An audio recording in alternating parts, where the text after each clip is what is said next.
Bien, bonjour à tous. L'heure est donc venue d'attaquer ensemble une nouvelle étape de notre voyage avec vous. Et c'est avec joie que nous avons planté notre plateau aujourd'hui au Vélodrome de Roubaix, lieu mythique de l'arrivée de Paris-Roubaix, la course cycliste. Alors quand il a su qu'on avait rendez-vous ici, il m'a demandé s'il devait enlever les petits trous de son vélo. Mais j'ai le plaisir d'accueillir notre chroniqueur, aumônier du sport, coach de foot aussi, c'est important, ça va compter aujourd'hui. Joël Thibault, bonjour Joël. Bonjour Geoffrey, très content d'être ici. D'habitude, je suis plutôt stade Vélodrome, fan de l'OM, mais j'apprécie le décor, très, très beau stade et merci au club de nous recevoir dans leur antre. Voilà, on a visité les vestiaires et là, on est dans le clubhouse, donc c'est une grande joie d'être ici. Ouais, et pour nous accompagner donc aujourd'hui, une invitée exceptionnelle. Encore une fois, alors elle, les pavés, c'est au fond des filets du Vélodrome qu'elle les envoie avec ses pieds. Attaquante, capitaine du club féminin local, internationale camerounaise. Bonjour Chanel, Bonjour Geoffrey, comment tu vas? ça va bien et vous? Écoute, super bien. On est content en tout cas de passer ce temps ensemble, Chanel. Et parce que notre troisième saison, à Joël et moi, nous lance dans un pèlerinage à la rencontre des sportifs comme toi. On lui a donné un thème. Et ce thème, c'est sur Sainte, ou comment l'adversité dans le sport peut modeler notre caractère. Et à ce sujet, on a une question rituelle qu'on pose à tous nos invités. Et c'est le point de départ de chacune de nos émissions. Quel est le moment de ta carrière où tu en as le plus sué, le plus bavé, toi?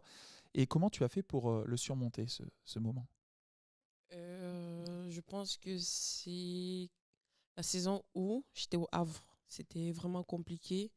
C'était plus psychologique, plus moral, mais je me suis raccrochée à mes convictions, à qui je suis et aussi à la fois chrétienne. Je pense que c'est ça qui m'a vraiment permis de pouvoir braver cette période vraiment compliquée et grâce à Dieu, je me suis en sortie. Est-ce que tu peux, pour nos auditeurs, nous expliquer un petit peu ce qui s'est passé au Havre? Est-ce que c'était une chute des performances, la perte de confiance d'un entraîneur, le manque de titularisation ou des blessures? Qu'est-ce qui s'est passé pour toi dans cette période-là? Non, c'était pas une chute de performance parce que je sortais d'une très belle saison du côté du RC Lens, meilleure buteuse du groupe A. Et malheureusement pour moi, je suis arrivée dans une équipe qui a des valeurs, une très belle équipe. Mais avec le coach, ça se passait forcément pas bien. Tu n'avais pas de réponse de pourquoi tu ne jouais pas, malgré le fait que sur le terrain, tu te donnais à fond. Tu avais les bonnes performances, que ce soit au niveau des tests VMA. Avec le groupe, ça se passait plutôt bien.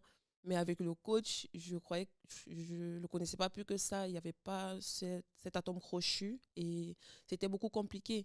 Et heureusement que j'avais des coéquipiers et un club qui était aussi présent pour moi. C'est ça qui m'a aussi permis de pouvoir tenir à peu près 6 ou 7 mois, je crois. Et dans cette thématique de Sur-Sainte, alors on le dit, on est accueilli au club. L'entraîneur Samuel Delcroix est là. Quand est-ce la dernière séance, il t'en a bien fait baver, ou tu t'en rappelles encore dans ton corps et limite, peut-être t'avais envie de vomir après la séance? Je crois que je pense plus à une séance euh, à Lens. C'était sur le petit terrain des malvoyants. C'était une séance où c'était pas sur le plan athlétique, c'était plutôt sur le plan moral parce que toutes les actions, ils sifflaient toutes les fautes contre nous, quoi. Et psychologiquement, ça accrochait. T'avais envie de lui envoyer quelques mots. Voilà, c'est ça. Là, il voulait faire ouais, suer, mais dans un sens, il voulait travailler sur la notion de l'injustice. C'était très intéressant de voir les réactions. Mm. Je trouve pédagogiquement, il y a quelque chose pour préparer au match. Moi, Mm. j'aime ça. Je crois qu'il faudra qu'on invite le coach, un de ces quatre, dans une de nos émissions. Ouais, Alors. pour qu'il nous en parle. Alors en tout cas, Chanel, on a bien compris cette période du Havre, on va y revenir, puis ça va aussi introduire le pourquoi du comment tu es ici aujourd'hui dans ce club donc du RC Roubaix Vervic féminin. On le précise parce qu'on dit le nom du club, on ne l'a pas donné. Mais avant ça, on va défiler si tu veux bien pour comprendre où tu en es arrivé et pourquoi tu es là aujourd'hui. Le fil de ton histoire. Et ton histoire, elle débute au Cameroun, il y a 26 ans, puisque tu vois en effet le jour à Tchang, c'est comme ça qu'on dit, le 19 octobre 1998. Parle-nous justement de ton enfance, à quoi ressemblait ton quotidien et quel type d'enfant tu étais? Mon quotidien, c'était école et un peu foot parce que mon papa, c'est un enseignant et l'école primait plus qu'autre chose. Et comme j'étais entourée de garçons, je profitais de l'occasion pour aller les voir jouer. Un jour, je me suis dit pourquoi pas essayer aussi de passer le pas. C'est comme ça que, en dehors des études, je faisais beaucoup de foot aussi. Pas beaucoup de cuisine, hein. J'étais pas trop fan, mais beaucoup plus football et école. Hmm. Alors justement, donc, tu es venu du coup à jouer au football comme ça, mais à quelle partie, enfin, à partir de quel moment tu as compris que tu avais un don peut-être pour ce sport? J'étais très vite dès que j'ai commencé, je crois, à Ouais. l'âge de 6 ans. Hmm. Parce que directement, j'ai un coach dans mon petit village, École des champions, qui m'a amené à une première séance d'entraînement et j'étais au-dessus de la moyenne. J'étais la seule fille au milieu des garçons, mais je me démarquais vraiment. C'est là où, en fait, c'était naturellement, quoi. J'ai ressenti que j'ai quelque chose et heureusement que j'ai eu pour la première ma mère qui m'a beaucoup encouragée là-dedans. Et ensuite, mon père a pris le pas parce qu'à l'école aussi, j'avais des bonnes notes. C'était la condition un peu pour jouer au football. Bon résultat égale séance d'entraînement. Pas de résultat, pas d'entraînement. Et on sait qu'au Cameroun, bah, le foot, c'est quasiment une religion. En tout cas, c'est le sport numéro un. Mais qu'en est-il du foot féminin? Là, tu as beaucoup parlé que tu jouais avec les garçons, mais est-ce il y a eu un moment où tu as commencé à jouer que avec les filles? Comment ça se passe le développement du foot au Cameroun? Un moment où j'ai uniquement joué avec les filles, il n'y en a pas parce que c'était toujours mixé. J'avais un centre de formation avec les garçons et les championnats, je les jouais avec les filles. Même les jeux universitaires, c'était avec les filles, mais toutes mes séances d'entraînement, c'était généralement des garçons. C'est quand tu allais en sélection, par exemple, chez les U17, que tu te retrouvais uniquement avec les filles. Aujourd'hui, je vais tirer un coup de chapeau à la fédération camerounaise et aussi aux dirigeants du sport féminin car il y a une évolution. Nous avons la diffusion des matchs du championnat féminin camerounais. C'est l'un des meilleurs championnats, on va dire, de l'Afrique en ce moment. C'est beaucoup médiatisé et vraiment, vraiment, à notre époque, il n'y avait pas ça. Aujourd'hui, tu peux regarder les vidéos des filles sur les réseaux sociaux aujourd'hui et tu prends plaisir à regarder des matchs au Cameroun. Alors aujourd'hui, donc tu joues, on l'a dit, au poste d'avant-centre, hein. Le Cameroun, il y a toujours eu des grands attaquants de talent. Chez les garçons, on peut nommer Roger Mila, Samuel Eto'o, plus récemment Patrick Mboma, Vincent Aboubakar, j'imagine que c'est des noms qui te parlent. Est-ce qu'on peut dire que ce sont des modèles pour toi, ces footballeurs-là? Bah oui, moi, mon premier modèle, c'était Samuel Eto'o. Cet instinct de buteur et tout. De base, je n'étais pas attaquante. Mhm. Attaquante, je n'étais pas, j'étais défenseur central. Avec le temps, j'ai pris milieu de terrain. C'est quand, plus tard, qu'on s'est rendu compte que malgré le fait que je jouais milieu ou défenseur, j'arrivais à dribbler tout le terrain pour aller marquer des buts. C'est là où on m'a commencé j'ai commencé à jouer attaquante. Et du coup, naturellement, je me suis inspirée de Samuel Eto'o. Et c'était une grosse source de motivation pour moi. Et j'ai vu que tu l'avais rencontré d'ailleurs. Ouais, Tu l'as en déjà sélection. rencontré, Ouais, ouais. en sélection chez les A au Cameroun. Et comment c'est passé? Tu as vécu ce moment? Bah, Qu'est-ce que tu gardes de cette rencontre? que de bons souvenirs. Demain, tu te dis, enfin, tu as réalisé un rêve de pouvoir être à côté d'une légende, de pouvoir t'asseoir, de pouvoir discuter avec lui. Je veux dire, c'était un boost d'énergie, si je peux appeler ça comme ça. Et j'étais très fière de moi parce que au départ, je ne voulais pas faire du football comme une carrière. Au départ, le football, c'était juste une distraction. Parce que j'avais un papa qui n'était pas pour le football en avant, c'était plus les études. Le football, c'est bien, mais c'est un avenir incertain. Alors que les études, à coup sûr, tu peux avoir un avenir plus meilleur. Donc, du coup, c'est quand je suis allée au Japon que j'ai eu le déclic de pourquoi pas faire de mon rêve en réalité une carrière. Et tu parles de l'étranger, de partir là dans notre podcast Décrassage, mais plus largement avec notre chaîne YouTube Plus que Sportif. J'ai eu l'occasion d'interviewer quand même alors moins légendaire que Samuel Eto'o, mais qui a marqué l'histoire du Cameroun. C'est Eyong Eno qui a été capitaine, qui lui aussi est allé jouer à l'étranger. Est-ce que c'est quelqu'un que tu as eu comme référence en tant que capitaine? C'est un joueur qui a attiré ton regard aussi de par ta foi? En tant que capitaine déjà du Cameroun, c'est qui est sûr, tu es visible, tu as une grosse visibilité.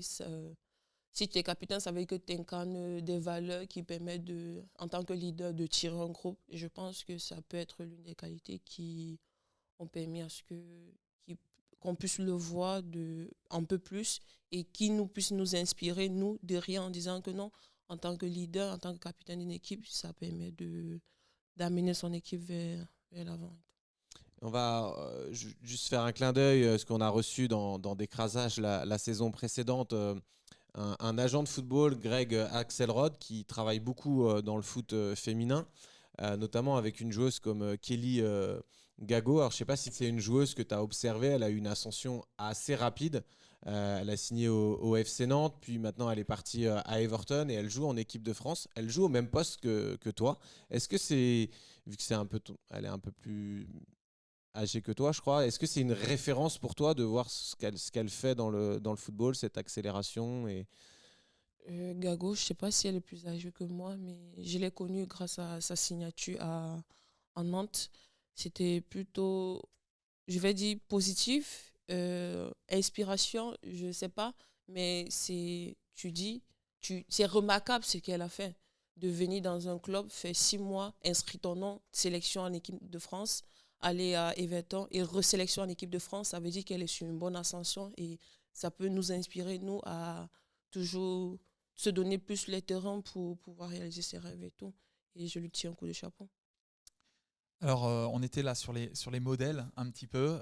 Moi, en regardant ta biographie Instagram ou quelques-uns de tes posts, j'ai remarqué que tu avais un autre modèle, peut-être un peu moins commun, on va dire, parce qu'il n'est pas dans le milieu du foot, quoique, mais plus présent en tout cas que les autres sur tes réseaux, c'est Jésus.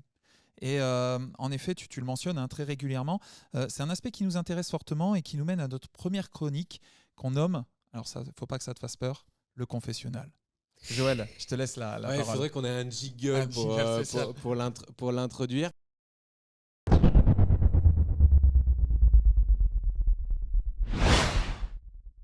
Non, tout simplement, bah, j'ai vu que sur ta bio Insta, tu avais mentionné le psaume 23. Je sais que c'est un verset qui est cher à de nombreux footballeurs. J'ai l'opportunité d'accompagner depuis plusieurs années Olivier Giroud dans sa foi, d'être un peu son conseiller spirituel.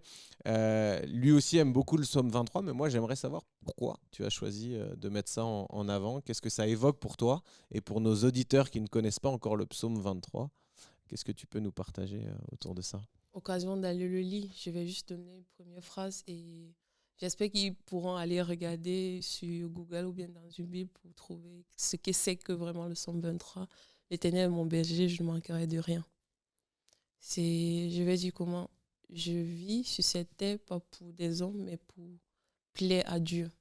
Je crois que c'est la base de ma vie. L'Éternel, c'est la base de ma vie et sans lui, je ne peux rien faire d'autre. S'il ne le permet pas, c'est que tu ne peux rien faire de rien.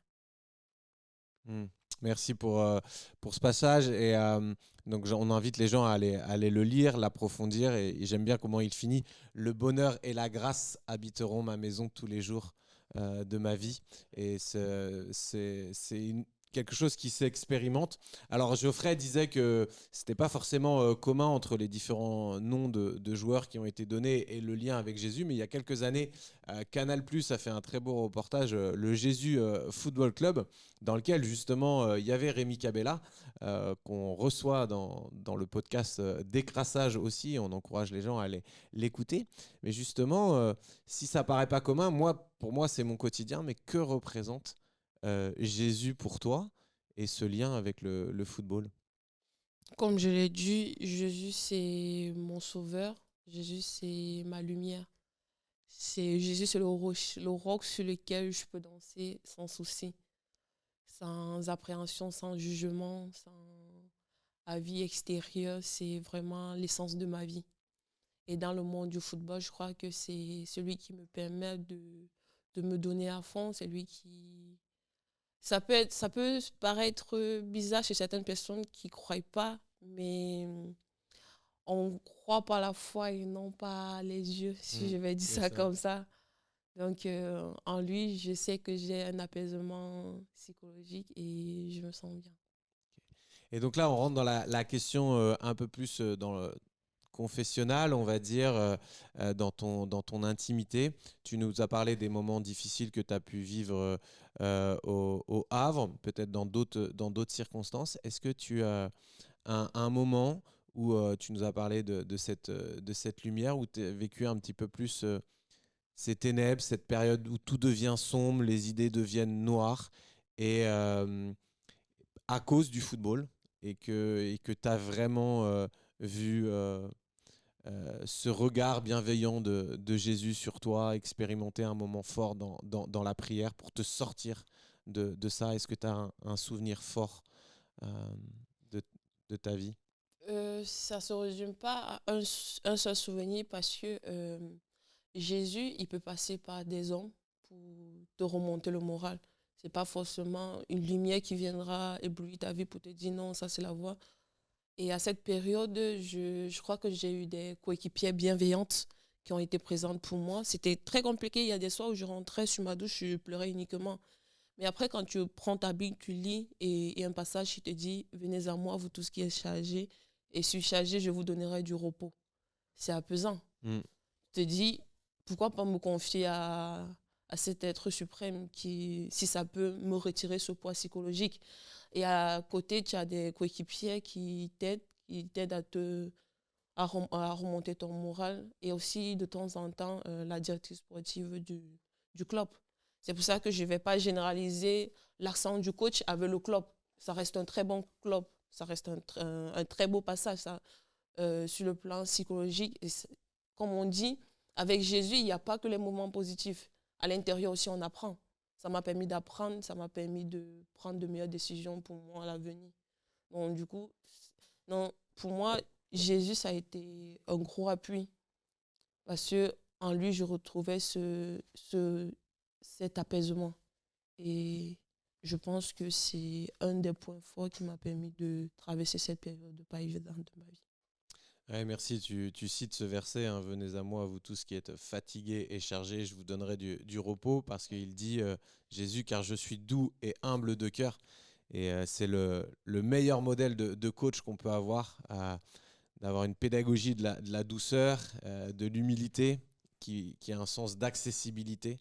Et ça, c'est effectivement réconfortant, et on l'entend dans ton témoignage. Geoffrey, si tu as une question pour Chanel.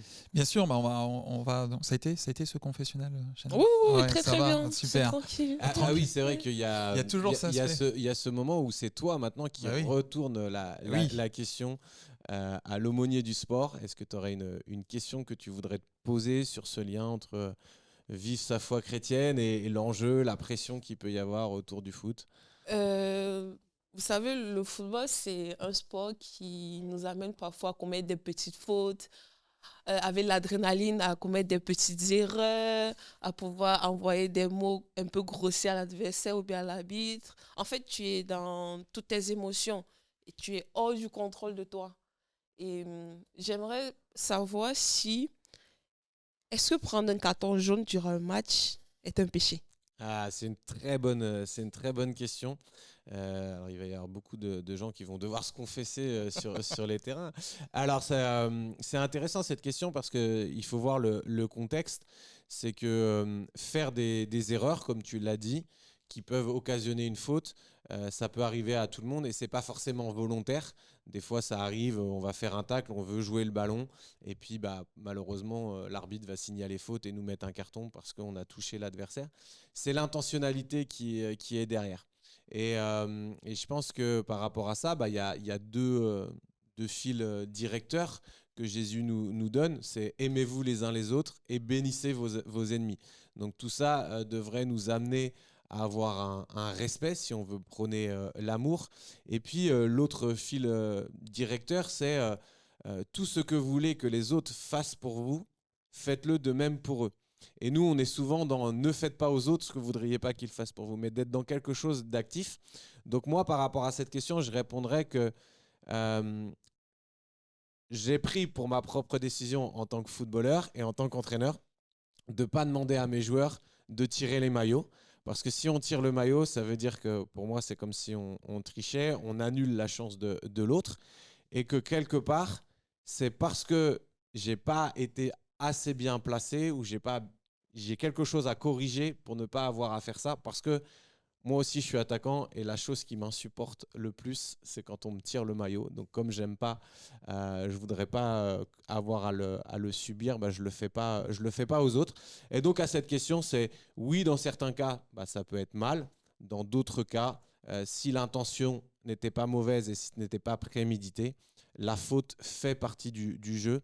Et tant qu'on continue à respecter l'adversaire, c'est l'essentiel. Et par rapport à ça, j'aimerais partager une anecdote parce que on me l'a partagé. C'est un prof de PS qui m'a partagé cette histoire où j'étais passé à côté dans l'actu. Mais c'est cette histoire entre le père de Haaland, qui est un attaquant pour le coup, et son fils. Quand il a signé à Manchester City. Pourquoi il a signé à Manchester City? Parce qu'il y avait une histoire de rivalité entre son père et Roy Keane. Et Roy Keane qui s'était vengé d'une faute que Haaland avait fait. Et en fait, lui, il avait cultivé cette vengeance. On dit souvent la vengeance est un plat qui se mange froid. Et il l'a clairement massacré sur un tacle. Et là, c'était prémédité. Et là, je pourrais dire oui, c'est mal. Oui, c'est un péché parce qu'il y a une intention mauvaise de faire à quelqu'un, et le père d'Haaland n'a jamais pu rejouer derrière. Et quand vous regardez la vidéo, c'est RMC qui l'a sorti. Peut-être on mettra dans un extrait. Derrière, Roy Keane vient et il vient invectiver Haaland et lui dire alors là maintenant qu'est-ce qui se passe, et donc là on voit toute la haine, et c'est le foot que j'aime pas moi personnellement. Je joue pas au foot pour ça, et je pense pas que toi aussi tu aimes Ah le non, côté non, là non, non, de le pas foot, du tout. et quand on a discuté ensemble justement, tu me disais que voilà, toi, tu faisais attention à ce que tu dis, les paroles qui sortent de ta bouche. C'était quelque chose qui te tenait à cœur d'être une source d'encouragement. Bah oui, c'est comme on a dit, hein, faites pas aux autres ce que vous n'aimeriez pas qu'on vous le fasse. Donc du coup, je me permets pas de façon intentionnelle d'insulter une coéquipière ou bien même l'arbitre, même si c'est pas une coéquipière, même si c'est l'adversaire. Mais nous restons des êtres humains après tout. Après le foot, je pense que le foot, c'est un sport qui réunit dans le bon sens. Ça reste un jeu, mais après, il y a une vie derrière. Ça ne sert à rien de s'accrocher, et vraiment, je trouve pas plaisir à... Soit on est venu jouer au football, soit on est venu s'insulter. Tu vois, ça n'entre plus dans les cadres et dans les règles du football. Bien. Eh ben, écoute, Chanel, je te propose de reprendre le fil de ton histoire. Tu en as parlé un petit peu juste avant, mais on va plonger dedans. C'est cette année 2021, ou alors que tu as donc à peine quelques années déjà de foot. Tu quittes ton pays natal pour rejoindre le Japon. Et là-bas, donc, un pays phare, hein, du football féminin. Alors initialement, tu le fais pour tes études, mais en parallèle, tu le fais aussi pour évoluer dans l'équipe de ton université à Tokyo. D'une certaine manière, par ce choix, tu quittes donc ton cocon, ta famille, une certaine zone de confort. Comment tu as abordé, toi, ce changement de vie? C'était très compliqué au départ, puisque j'ai quitté le Cameroun à l'âge de 17 ans. Ouais. En mars 2017, je suis allée au Japon où j'ai fait 4 ans sport-études. J'ai eu un bachelor en économie internationale.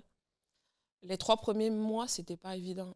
Déjà, à l'aller, nous sommes arrivés à l'aéroport. On a refusé qu'on aille juste en billet aller parce qu'on était toujours mineurs. On s'est dit, au cas où on arrive, ça ne va pas, que l'enfant ait la possibilité de rentrer dans son pays. On nous a pris des billets retour, arrivés au Japon, avec le décalage horaire, changement de culture. Mineur, c'était pas du tout évident les 3 premiers mois. Je pleurais, je crois, chaque jour. Mais après, je me suis dit, regarde d'où tu sors et vois la chance que tu as dans la vie. Pourquoi ne pas saisir cette opportunité? C'est là où j'ai commencé à me ressaisir. Et encore, le football était un endroit de thérapie pour moi. Parce que c'est le seul moment où je prenais du plaisir à faire ce que je voulais. Ça m'a beaucoup aidé de me dire, j'ai l'occasion de jouer sur de beaux terrains, sur de belles infrastructures. Pourquoi ne pas profiter de l'occasion pour construire mon avenir? Comment s'est fait le choix du Japon? On imagine que ça représente aussi beaucoup de coûts financiers. Est-ce que tu as eu des aides de la part du gouvernement? Comment ça se passe pour les étudiants pour partir dans des pays lointains? Je ne saurais de remercier ce monsieur, le coach Minkro Biwe. C'était mon sélectionneur chez les U17. C'est une bourse d'études. C'est grâce à lui que j'ai eu cette bourse d'études. Et sur le plan financier, ça a eu juste d'impact durant la préparation au Cameroun. Billets d'avion, logement au Japon, c'était totalement pris en charge par l'université. C'est ça encore qui a permis à mes parents de me laisser partir parce que je sors d'une famille très modeste. Financièrement, on n'avait pas les moyens pour pouvoir supporter le cours au niveau du Japon. Et est-ce que tu peux nous dire quelque chose en japonais? Konnichiwa, ima interview yatte imasu. Merci, on demandera Tu nous traduis? Moi, j'ai pas fait japonais en troisième langue. Konnichiwa, c'est bonsoir. Voilà. Ima, maintenant, nous sommes en train de faire une interview.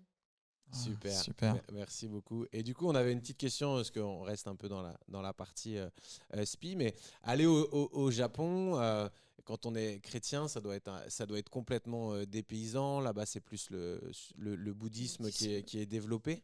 Est-ce que, justement, tu as réussi à trouver des églises? Ça doit être assez rare. Comment tu as vécu cette expérience aussi? C'était très compliqué parce qu'à mon arrivée, ayant grandi dans une famille chrétienne, j'ai commencé à aller à l'église très, très, très, très petite. Quand je suis arrivée, je me suis dit, il faut que je regarde une église qui va me permettre de continuer cet élan que j'avais depuis petite. On nous a parlé d'une église, nous sommes allés, mais bizarrement, ils faisaient les messes à partir de 23h. Je me suis dit, c'est bizarre. Je ne suis pas habituée à ça. Psychologiquement, ça m'a mis un gros coup. Je me suis dit, le Dieu aussi dit, t'as pas besoin d'aller à l'église pour croire en moi. Au lieu d'aller dans quelque chose que je ne connais pas, je ne maîtrise pas, dans un pays qui ne pratique pas forcément le christianisme, plutôt le bouddhisme, vaudrait mieux rester chez moi, je fais ma prière, et d'autant plus que les matchs se jouent le dimanche, donc tu n'auras même pas l'occasion d'aller à l'église. C'est mieux de rester chez moi, je fais ma prière, et voilà. Je ne m'aventure pas dans un lieu que je ne connais pas. Ok. Surtout que le sommeil, c'est très, très important pour une sportive de haut niveau. Donc, à revoir, on creusera cette question au Japon. Alors, en attendant, donc, tes performances au Japon, elles sont bonnes, puisque tu perfs. Et alors, tu avais déjà l'œil de la sélection camerounaise chez les jeunes, mais ça t'ouvre surtout les portes de la sélection nationale chez les seniors. Et donc, je pense que tu y arrives en 2021. Comment tu as appris cette nouvelle et comment ça s'est passé en fait, ton arrivée chez les... Je suis arrivée pour la première fois, c'était en mars 2019 d'abord. Ah d'abord, ok. Ouais. C'était en mars 2019. Je crois que je suis revenue en... Il y a eu le Covid entre deux. 2019, ouais. Je ne sais plus. Mais après, il y a eu Covid. Je suis revenue peut-être en octobre 2021, je ne me rappelle plus. C'était une belle expérience de pouvoir jouer avec des grandes stars du Cameroun telles que Joya Diarra, Gabriel Aboudi-Ongene, et ainsi que Gaël Nganamout, qui était déjà un modèle pour moi aussi du côté du Cameroun. De se retrouver avec toutes ces grandes stars, toutes petites, je me dis, tu peux qu'apprendre. Tu peux qu'être content de ton parcours. Pouvoir te débrouiller comme tu t'es débrouillé et pouvoir atterrir à l'équipe nationale, ça veut dire que tu bosses, ça veut dire que tu performes. Et c'était une grosse expérience pour moi à ce moment. Et il y a eu quand même alors j'ai noté, je suis tombé sur un article de la presse camerounaise, c'est ce barrage face au Chili pour les Jeux Olympiques en avril 2021. Je pense que tu es sélectionné départ et puis tu tombes malade, tu peux pas y participer. Est-ce que tu peux nous raconter un peu cette histoire? C'est pour ça qu'avoir une foi chrétienne, c'est très important parce qu'au-delà de tout, tu te dis tout ce que Dieu fait est bon. Parce que tu te dis, c'est des mois et des années de travail, mais à la dernière minute, tu ne sais pas par quel stratagème tu es la seule à avoir le Covid. Et en plus, les Jeux Olympiques se jouaient au Japon. Oui. Pays où j'étais prête à les accueillir, traduire ce que les Japonais disaient. Tu vois comment tout ça s'écroule en une minute, si je vais dire ça comme ça.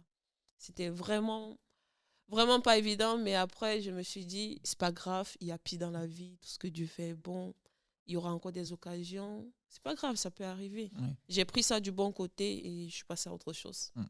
En attendant, tout ce statut, donc tes performances au Japon, ton arrivée en sélection donc au Cameroun, te permet de trouver un contrat en France, puisque tu débarques en France à Saint-Maur, dans la continuité de ton expérience au Japon, où tu débutes en 2e division et où tu fais forte impression d'entrée, puisque tu marques, j'ai noté, 6 buts en 14 matchs, derrière, tu signes au RC Lens.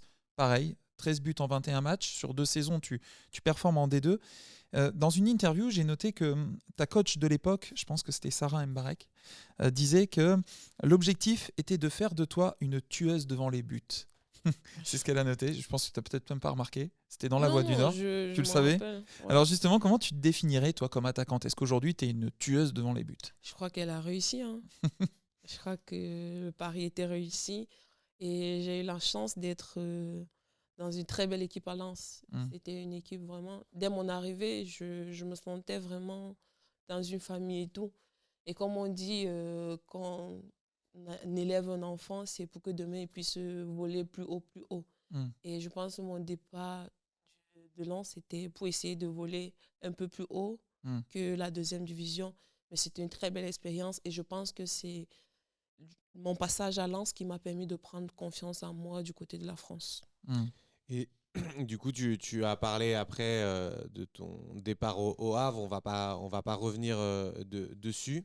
Tu arrives dans le club de Roubaix, là où on est ici. Et on a une nouvelle rubrique où on a l'appel de quelqu'un de l'entourage. Alors ici, c'est mieux qu'un appel. C'est que tu vas avoir quelqu'un qui va venir en direct.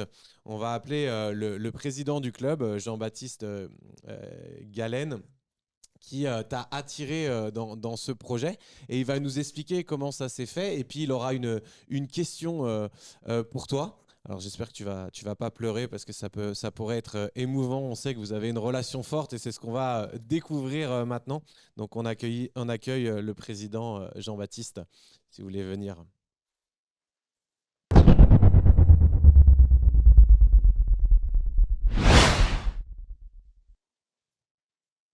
Alors, président, expliquez-nous comment vous avez réussi en tant que club de 3e division, qui a aussi des ambitions, mais à faire venir une joueuse qui jouait dans l'élite du foot français.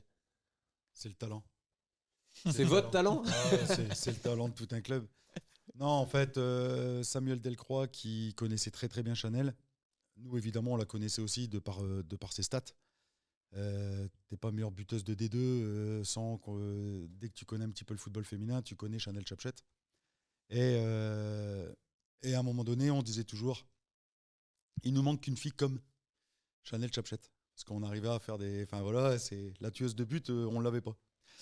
Et à un moment donné, Sam m'appelle et il me dit, écoute, Chanel, ça va pas trop bien au Havre. Est-ce que on n'essaierait pas de trouver un système pour la faire venir ici? Je fais, moi, il n'y a pas de système. Elle vient quand elle veut. On va se débrouiller. On va se débrouiller.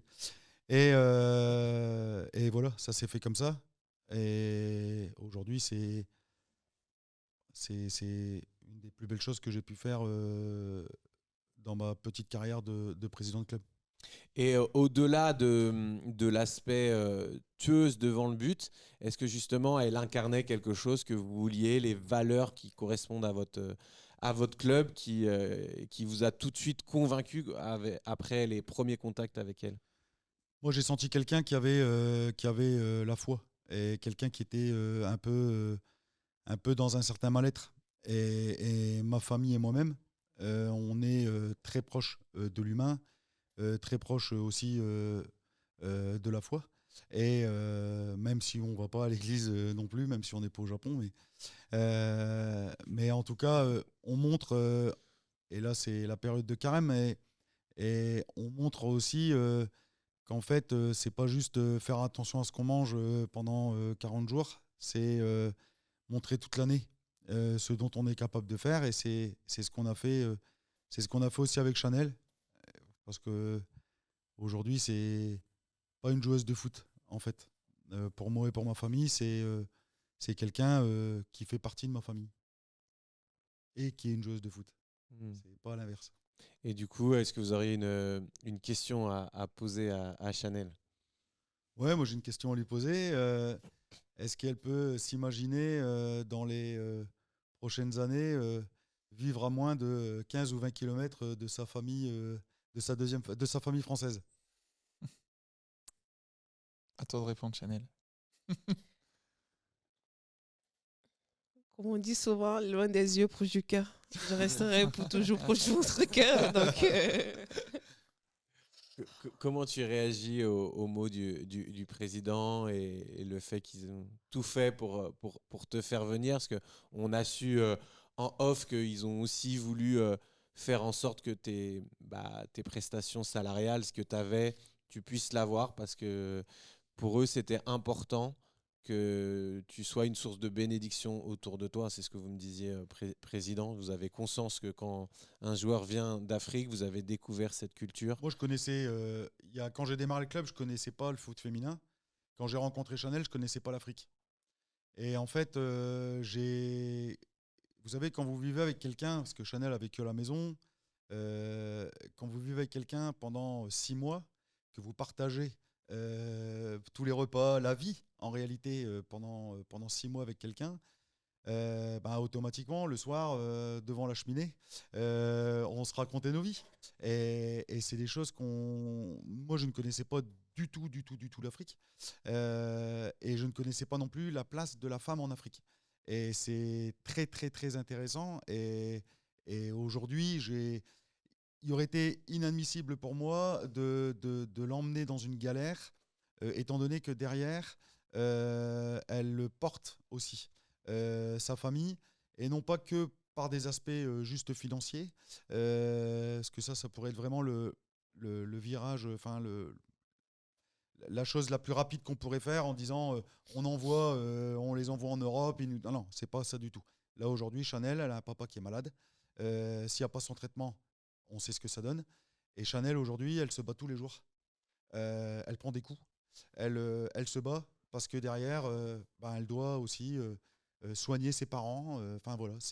Et là aussi, tu n'as pas besoin d'aller à l'église.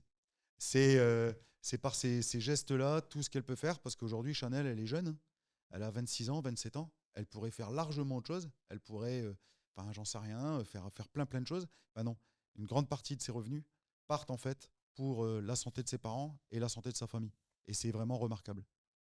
Merci pour ce témoignage. Chanel, une réaction à tout ce qui a été partagé? Avant d'arriver au président, je crois que on oublie un peu beaucoup Samuel. Parce que, le coach. Ouais, le coach. Parce que c'est grâce déjà à Samuel que je suis arrivée au RC Lens. Et malgré le fait qu'on a quitté le RC Lens, nous sommes toujours restés en contact.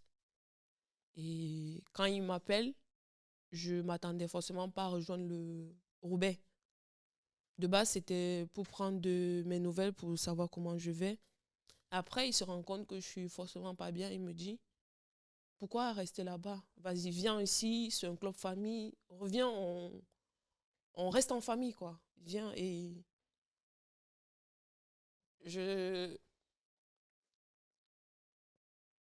Désolée, hein. Ah. Je vais juste lui dire merci.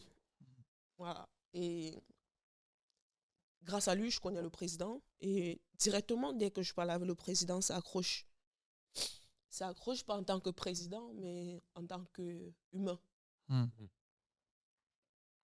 C'est ce que le président disait, c'est une famille en fait. Ah oui. Le club, c'est une famille. Ah c'est ça, on laisse personne sur le côté. Après, la famille, c'est comme tout, ça se respecte. Et on peut pas tout accepter dans une famille. Donc parfois, il y a des petits accros. Et ça fait partie du jeu. Et on a nos valeurs. Et les valeurs sont aussi quelque chose d'important. Et vraiment, ce que je cherche vraiment aussi à remercier, c'est mon épouse et mes filles qui ont agrandi la famille, mais de manière tout à fait naturelle. Et c'est ça qui est un peu incroyable, parce qu'au départ, tu n'es pas préparé à ça. Parce que voilà, alors nous, c'est évident que nous, dans notre famille, on peut... demain, vous dormirez jamais à la rue, en fait. On a cette hospitalité qui est là. On sait où manger ce midi. Ouais. Non, ma femme n'est pas bonne cuisinière. Vous pouvez manger chez Chanel et après, vous viendrez dormir chez moi. Mais dans tous les cas, voilà, c'est fait avec le cœur et sans aucune arrière-pensée, aucune. Et ce qu'il dit, c'est très fort, parce que jusqu'aujourd'hui, je considère ces filles un peu comme mes sœurs. Ce lien, sa femme, un peu comme ma petite maman, c'est resté très fort. C'est ça que je dis, au-delà du football, que je reste à Roubaix ou pas, Roubaix restera mon club de cœur. Et justement, par rapport à ça, on parlait le foot féminin, il y a de l'avenir, mais c'est aussi incertain économiquement. On voit déjà le foot masculin avec toutes les problématiques des droits télé. Comment vous travaillez aussi sur l'accompagnement, sur l'après-carrière? Parce qu'on sait qu'aussi, on souhaite d'aller le plus longtemps possible, mais dans 7-8 ans, c'est peut-être fini. Qu'est-ce que vous mettez en place sur cette notion du double projet au Nous, club? on travaille beaucoup le double projet, étant donné qu'aujourd'hui, on essaye que les joueuses qui arrivent chez nous, quand elles ont 18-19 ans, qui n'ont pas beaucoup de bagages, c'est de les remettre parfois à l'école, parfois les mettre en stage, leur trouver du travail. Ça fait aussi partie de les loger dignement. Parce que la facilité aujourd'hui, c'est de louer une maison 1000 euros par mois et mettre 7 ou 8 joueuses dedans. Nous, c'est pas ce qu'on fait. Voilà, moi, j'ai aucune joueuse aujourd'hui qui meurt de faim. Enfin, il y a aucune. Enfin, c'est juste. Ça serait juste. Oui, ce qui n'est pas le cas partout. Non, mais ça serait juste. Pour nous, ça serait juste insupportable. Donc voilà. Je peux raconter plein d'anecdotes, des joueuses qui arrivent. C'est le premier ou le deuxième jour du mois. Elles viennent de quitter leur club, elles arrivent chez nous, et puis elles n'ont pas été payées. Et il faut les dépanner, il faut aller faire des courses, il faut aller faire tout ça. Et ça, c'est dans notre culture. Les gens aujourd'hui ont un regard du club comme un club riche, comme un club prétentieux. Ouais. Mais j'invite tous les gens à venir creuser. Mais il n'y a pas beaucoup, juste avec une petite cuillère. Et ils se rendront compte que le club, c'est pas ça du tout. Et que c'est vrai qu'on est riche, mais on est riche d'avoir cette mentalité et d'avoir les joueuses qui nous le rendent tous les jours. Des joueuses de 6 ans à Marion Mention, qui a 36 ans. Voilà. Et sur cette notion du double projet, toi, Chanel, comment tu vois la suite? Tu nous as dit quand même, tu as fait des études, tu as un bachelor, tu as déjà, toi, ce bagage, contrairement à d'autres sportifs. Comment tu te vois dans l'avenir? Est-ce que tu vois peut-être directrice sportive du club? N'allons pas vite en besogne. 8 ans, c'est long. Hein. Je sais pas si on va supporter 8 ans encore. Je crois que ce club va supporter 8 ans. Et je pense que après tout l'amour que vous avez témoigné dans cette émission, je pense que vous pouvez tenir plus longtemps. C'est ça. Je crois que ce club, je crois qu'il va aller très loin. Aujourd'hui, c'est à ce petit niveau, mais dans des années, je crois qu'il y aura des grandes chaînes qui viendront pour vraiment chercher vraiment ce qu'est le Racing Club de Roubaix-Verviers. Sur le double projet, je pense que le football féminin, malheureusement, aujourd'hui, n'a pas d'autant de portée que le football masculin. Et c'est pour ça que je nous invite toutes, actrices de ce sport, de pas forcément se laisser endormir par juste le football. Et à côté, de penser à un second projet. Comme on dit toujours, le football, le monde du sport, ça reste un monde incertain. Et malheureusement, dans le football féminin, financièrement, il n'y a pas cette grande portée que chez les hommes. Donc, du coup, c'est déjà intéressant de penser au double projet. Par exemple, tu es joueuse, financièrement, ça ne va pas trop. Tu cherches un travail à côté, tu continues tes études, tu fais le BPGEPS. Toujours ce double projet au cas où. Au cas où le football s'arrête, qu'est-ce que je fais de rien? Au cas où je construis ma carrière, financièrement, peut-être je peux économiser au maximum que je peux pour pouvoir me relancer sur autre chose. Ne pas attendre la fin de la carrière pour pouvoir penser à ce que je vais faire par la suite. Donc, et ça se fait par des petites formations, minables que soit cette formation, mais demain, tu trouveras vraiment la portée de l'importance d'avoir fait cette petite formation. Je pense que c'est très important, ce petit truc de rajouter en plus dans le football féminin. Dans des années, on sait bien que le football féminin va beaucoup se développer. Et là, les joueurs auront plus cette liberté de dire absolument, je me consacre à 1000% au football féminin. Mais aujourd'hui, je pense qu'il faut encore un peu penser au double projet au cas où. Et toi, ce double projet, tu le vois encore dans le foot ou faire complètement autre chose qui n'a rien à voir par rapport à tes études? Non, toujours rester sur... Il y a ce petit truc-là, ce truc de passion sport, c'est à vie. Mon second projet se tourne beaucoup plus vers la nutrition diététicienne. Ça tourne, que ce soit une formation en agent de joueur, mais il y a toujours ce truc autour du football. Je ne pourrais pas complètement aller à l'opposé. Et j'aimerais te poser la question du triple projet, avant qu'on ait un petit jeu avec toi, mais avec une petite surprise que j'ai préparée pour Geoffrey aussi. Euh, Triple projet, c'est la vie de famille. Quand on est une sportive de haut niveau, on peut avoir aussi envie de faire des enfants et c'est pas toujours bien géré dans le sport. Il y a des clubs qui aménagent ça, mais est-ce que toi c'est une réflexion, tu es encore jeune, mais d'avoir des enfants et quelque part de pouvoir le planifier. Alors pour ça aussi il faut avoir un mari, mais comment tu appréhendes ça aussi par rapport à ta carrière de sportif de haut niveau? Ce projet, c'est facile, hein. J'accouche et je dépose chez mon président.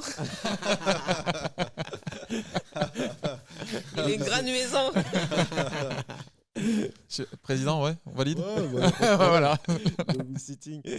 Ok. Bah, ouais. Et plus sérieusement, du coup, c'est quelque chose où Bon, tu sens que ça peut être une tension pour vous en tant que femme de plus gérer tout ça? sérieusement, je ne sais pas si je vais dire tension ou pas, mais ça va d'une préparation. Tu ne peux pas aujourd'hui te lever, juste décider d'accoucher. Comme vous avez dit, déjà, il faut avoir un mari.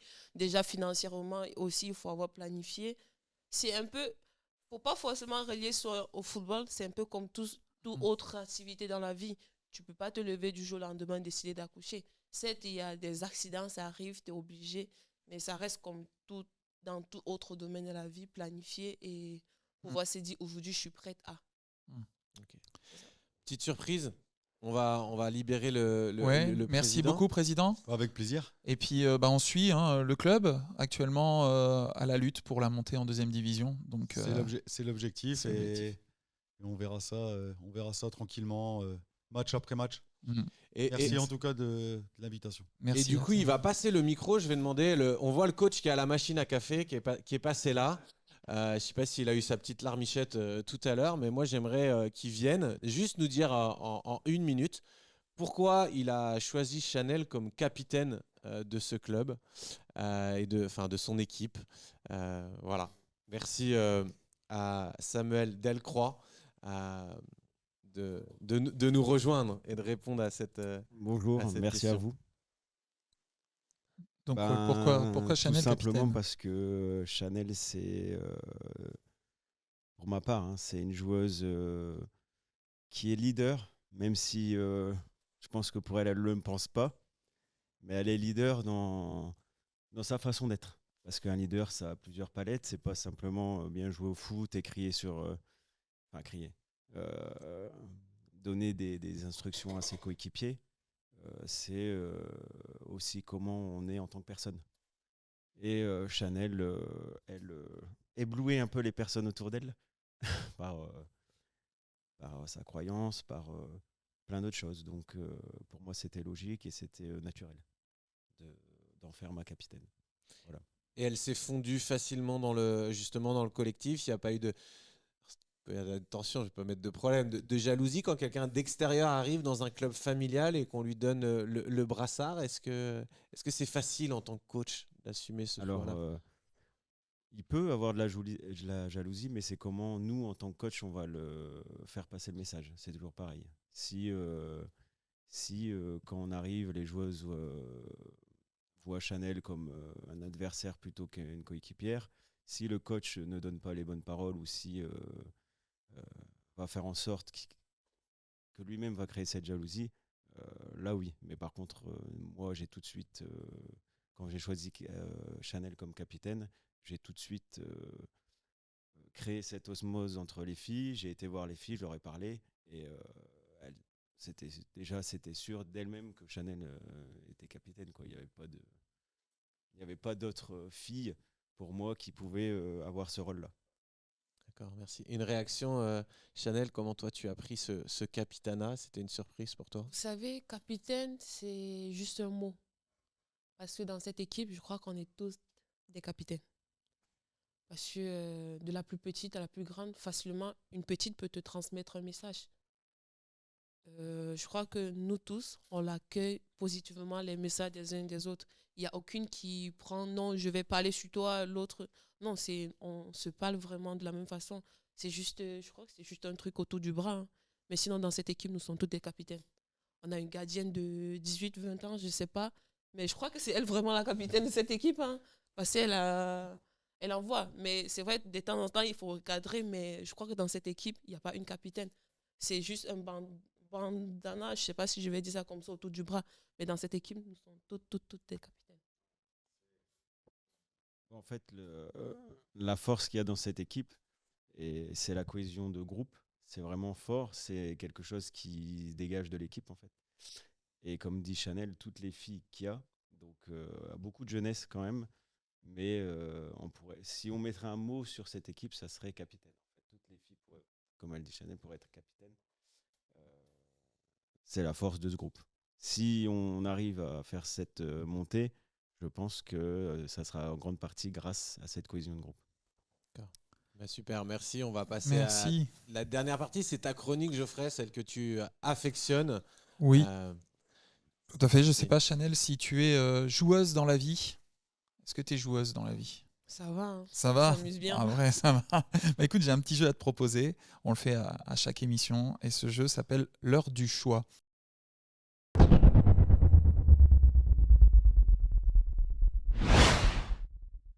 Alors, je t'explique. En lien avec tout ce qu'on a pu partager jusqu'à maintenant, je vais te poser une série de 7 questions.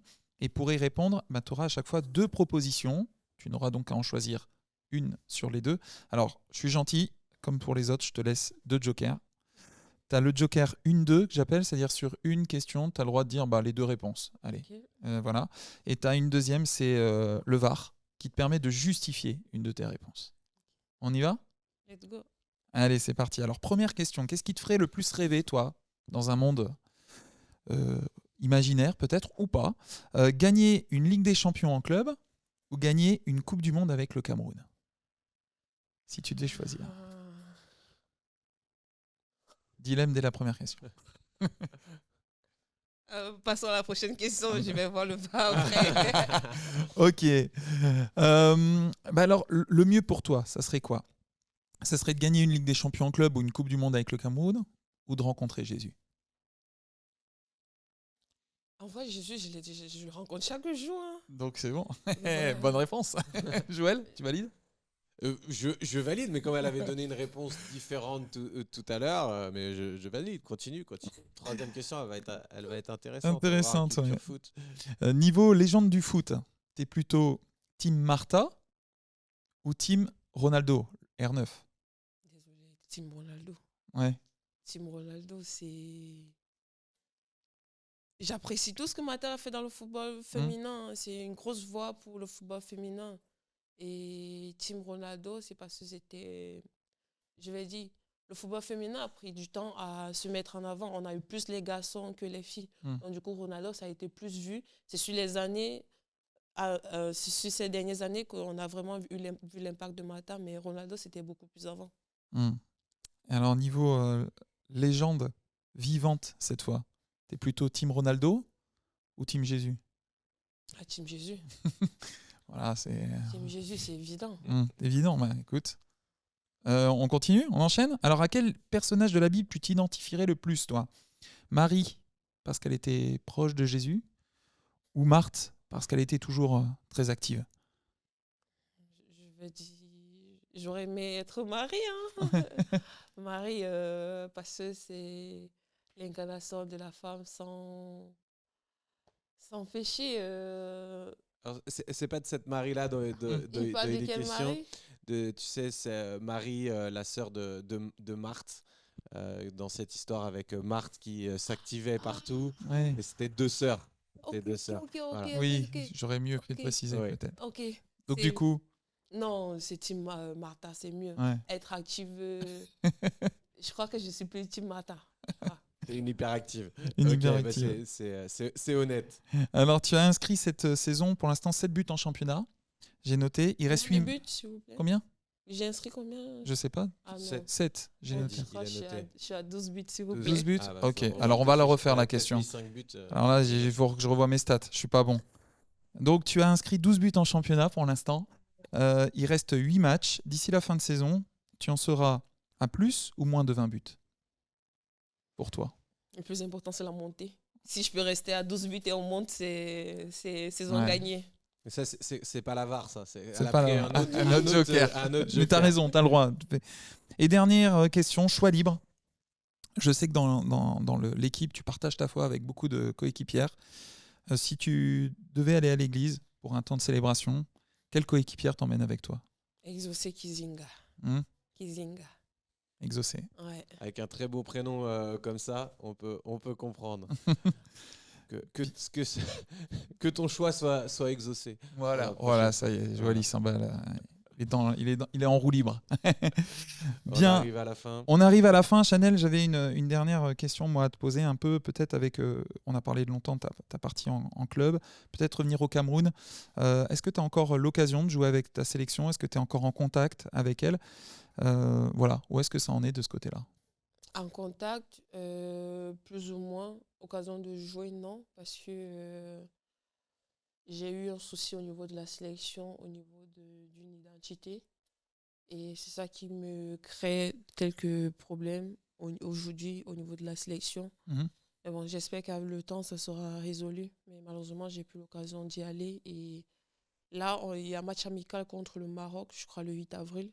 Mhm. J'espère qu'elles pourront aller défendre valablement les couleurs du Cameroun. Et est-ce que tu as souvent l'occasion de rentrer justement au Cameroun et quelle image finalement les autres ont de toi? Est-ce que tu peux transmettre un petit peu de tout ce que tu as appris et de tout ce que tu apprends aux jeunes filles qui, comme toi à l'époque, peut-être auraient rêvé de percer un peu dans le football, même si tu l'as dit qu'au début c'était un jeu avant tout, mais Ouais. voilà. Est-ce que tu transmets? Oui, je rentre au Cameroun 2 fois l'année. Mhm. C'est vraiment très important pour moi, même personnellement, pour pouvoir me ressourcer et remonter et revenir pour pouvoir performer sur les terrains. Parce que j'ai toute ma famille en Afrique, je n'ai pas de famille ici.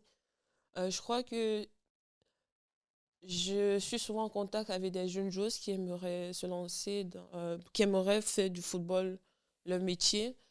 Mais à côté, j'essaie de prodiguer au maximum mes conseils, dans le sens où c'est bien beau le football jeune, mais c'est aussi mieux de lier avec les études. Parce que grâce aux études, tu peux allier ta passion du football. C'est ce qui m'est arrivé. C'est grâce aux études que je suis allée au Japon, c'est pas grâce au football. Tu vois, quand tu lis les deux, ça te permet d'être sûr d'attraper toutes tes branches au cas où. Donc, j'essaie au maximum de les motiver. Et au niveau du Cameroun, nous avons instauré une association de la plus jeune joueuse, trophée de la plus jeune joueuse du mois. Les U17, on essaie de recompacter au maximum les jeunes joueuses en les accompagnant, en donnant des petits dons tels que les crampons, les maillots, des petits sous pour le transport. On essaie au maximum de les encourager dans ce sens. Mais comme je dis toujours, ne pas oublier le plan scolaire. Alors Chanel, notre podcast touche déjà à sa fin. L'occasion pour moi de passer une dernière fois le relais à Joël pour son ultime chronique, le fait d'actualité. Joël, à toi de jouer.